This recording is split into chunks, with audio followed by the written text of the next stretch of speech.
Hello everybody and welcome to Wednesday. So today what we're going to be talking about is your Women's History Month essay. We had talked about it before we left for school, about the week before that. You had picked your people that you were going to research about, and you had started collecting your notes. Now, obviously, with the situation being what it is and us not having that class time to work on certain things, I've decided to adjust the length of the paper.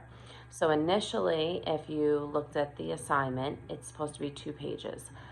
I realize that that might be very difficult for a lot of you, considering you're getting work in all of your other classes and we're dealing with all kinds of stress and stuff going on. So I am allowing you to turn this into a 4-paragraph essay, essentially.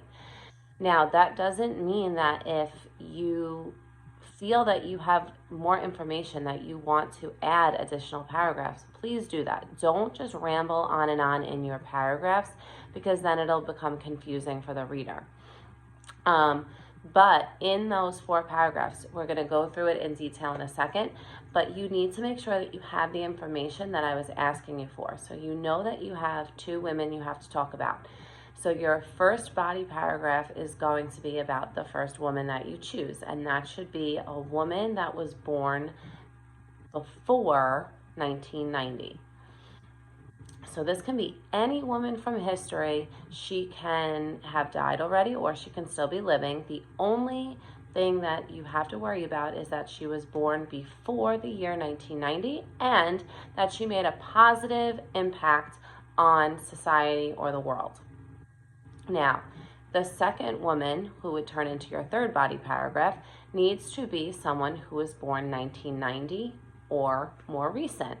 So that's a younger person, someone who we're dealing with currently. Again, this person may have unfortunately passed away already at a young age, but that can be the case. You need to make sure in your body paragraphs that you still have the information I initially had told you about. So we need to know when they were born, where were they born, where did they grow up, did they have formal schooling, what other interests did they have, and obviously the big thing is what were those major accomplishments and struggles that they went through that made them the person that you're choosing to use. And that's why I said it might turn into more than 4 paragraphs depending on how you write, but you need to make sure you have some of the biographical stuff, so stuff about their life and the accomplishments that they made and the impact that they have. And then your 4th paragraph is your conclusion. So I'm going to go through, it's the same format we go through every time with an essay. When you have your introduction, you always want to start general and then go to specific.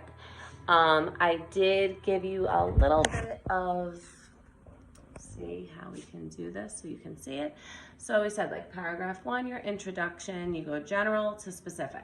And then I give you a little bit of a cheat sheet there, and you can use the cheat sheet however you want. You don't have to use it, but I want you to have the formula idea down of being general to specific. So in this case, when we look at it, I said women have been making a positive impact for years. That's really, really general, right? So we know that this is general because any woman could be doing that. We didn't give a year span. We're keeping it super general. Then we get a little bit more specific to what we're talking about. So it is important that people remember the struggles and success women faced in the past. So that lets us know our first body paragraph, right? We're talking about the past, as well as the impact current females are making in the world today. And then the last sentence of that introduction should be you introducing your people. So you would say, so-and-so and so-and-so both made a positive impact in their own ways. Very simple, introductions done. Then you go into your paragraph 2, which is your first woman. Then your paragraph 3, which is your second woman. Then your conclusion. We know the conclusion flips from the introduction. So for your conclusion, you go specific, dealing with your 2 women, back to general, where you want to give us some insight for the future. So what I said here, and I'm just going to adjust it a second, sorry. Paragraph 4, your conclusion, specific to broad. And then it says, each of these women worked hard to achieve their goals in their own ways. And then give some insight for the future. I mean, obviously women have come a long way, but there's always room for even more improvement. So you might want to give a little bit of insight or an idea for the future. Now, obviously my conclusion is really general in speaking because I don't know which women you've chosen. I don't know the exact things that they've done. Now, depending on what you picked, right? So if you pick 2 people that have similar success stories, so maybe you pick 2 politicians, so someone that fought for women to have the right to vote, which is politics, and now someone today who is fighting for different causes, or maybe became the first, female congresswoman in whatever state that it might have been. They have a commonality there of politics. You might have also picked 2 people that are completely different. You might have picked someone who was pushing for women to vote, and then someone who's current, who's a singer, who is feeding the poor with all of her extra free time. Still major impacts, but very different things. So your conclusion will vary depending on who it is you're talking about. So as always, I will have the notes on our class pages. I'll have the outline on class pages. I'm keeping the assignment as is, how it's written there. You now know that it needs to be much shorter, but you still need to have your in-text citations because obviously you didn't know all of this information about these women. Now, if you don't give me a direct quote, that's okay. But at least when you're giving the information at the end of that sentence or at the end of the paragraph, in the parentheses, put the source that you got it from. And then you also need to give me your sources as your works cited page. So I am going to put the notes up for that. Now, at minimum, you're going to tell me this time around just where you got your sources from, so that way I can see it with your in-text citations.